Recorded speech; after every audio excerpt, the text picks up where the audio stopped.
စားလေးဆိုတာကြီးဘာအကြီးသူလို့လို့စာပင်သမားတစ်လင်သွား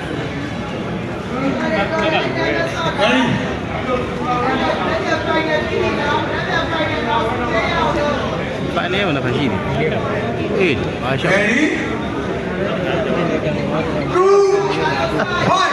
တကယ်နဲ့ဆောင်းအားပြောနေတယ်ပောက်ရရှောက်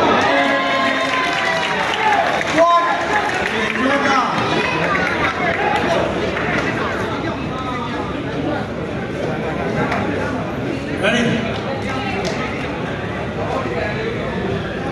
5, 3,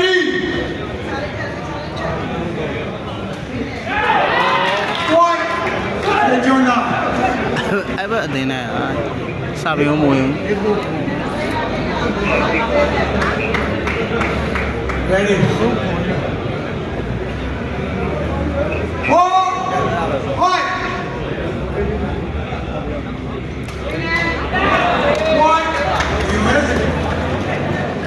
။ခေါင်းရသေးနဲ့စာပေနဲ့ယူအမှတ်တွေပေးရတယ်။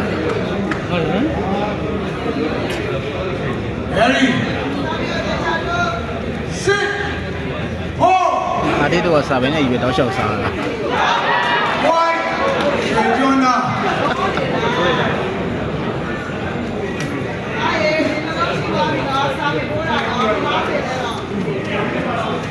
။ဘာပဲတဲ့ရောက်ရင်တော့ရောက်တော့မှာ 5, 6. ။ဒါဆိုရှိန်နေရတယ်မျိုး။ဘာဤလိုတော့ကများတယ်မျိုး။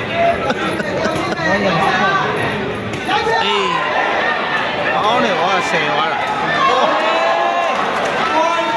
ရှင်ကျတော့အသက်ကြီးနေပဲ။ဒီမှာလေရောဆယ်တာမိုက်တယ်။